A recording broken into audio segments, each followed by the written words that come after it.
Kai! I don't like these drones. I don't like them. We've got to get to the fort. Now! Hey, this is Chris Roper, Editor-in-Chief of the IGN PlayStation team. I'm here today to talk about Heavenly Sword. The game has gotten a lot of press and hype and whatnot since its announcement, partly because of its outstanding visuals and crazy presentation, and also because from the outset at least, looks like there's a lot of ties to God of War. And that's not exactly true, but the combat system is similar in some ways. But the part about the presentation and visuals is dead on correct. Sony threw a lot of money at this game, and Ninja Theory went through a lot of work to make sure that the cutscenes in the game were amazing. They got Andy Serkis in there to help, who did Gollum and King Kong.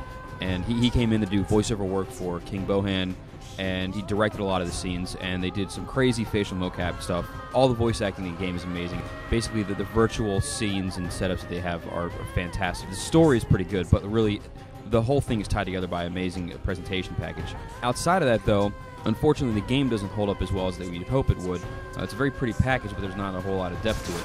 The combat system of the game is actually pretty deep, and it's different in God of War in that, as opposed to just having a couple buttons that you're working with, you have three different stances in Heavenly Sword. You have a ranged, kind of wide stance, you have a fast, and then a strong stance. And these are pretty good because you can use them differently against different characters, and they actually make sense to use them. Some characters don't really work well with a strong attack, and others don't really work well with the ranged attack, so that all works pretty well. But unfortunately, there's way too much reliance on simply the combat system in the game. You don't really get a whole many different unique environments to fight in. There's too many arena battles. So pretty much the battles are fun when you start, but it quickly becomes tiresome and repetitive, and you keep doing the same thing over and over again. And again, you don't feel like you're progressing a whole lot of times because you're stuck in these rooms where you're just fighting wave after wave of enemies until they're all dead, and then you keep moving on.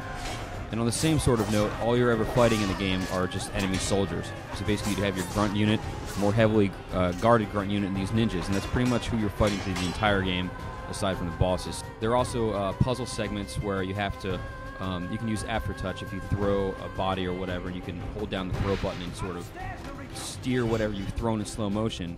And there are some segments where you have to bounce shields and stuff off of walls in order to make them hit another object and open a door, so that the bounce doesn't work very well, and these segments are just sort of like, you have to keep trying them until you get the correct bounce to get off there, so that just wasn't tweaked very well either.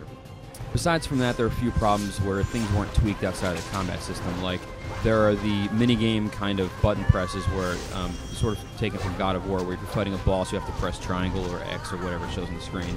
And these things happen, you have maybe a tenth of a second to hit them some of these times. They're super fast, and it's basically do it once, memorize what you're supposed to do, and then go try it again. And it's sort of like, it feels a lot like Dragon's Lair. There's some pretty entertaining boss battles in the game. Unfortunately, they kind of break down the combat system a little bit because you can just rely on triangle, which happens to break counters, so there's not really a reason to use the square button against them. You might as well just use triangle the whole time, which does help a lot. But again, it kind of halves the control system. A lot of the bosses have a little bit of that sort of pattern recognition thing where they'll go and they'll have a certain attack, and you need to learn how to beat that or dodge it or whatever, counter it and come back at them, so that's kind of cool. None of them are particularly hard. Even the end of the game isn't all that challenging, but they are pretty unique and actually do help break up that monotonous general soldier fighting a little bit. So that it does help, but it's not enough to make the actual combat in the game through the other 6 hours of the game, because it's not very long, all that unique and make it stand out very much.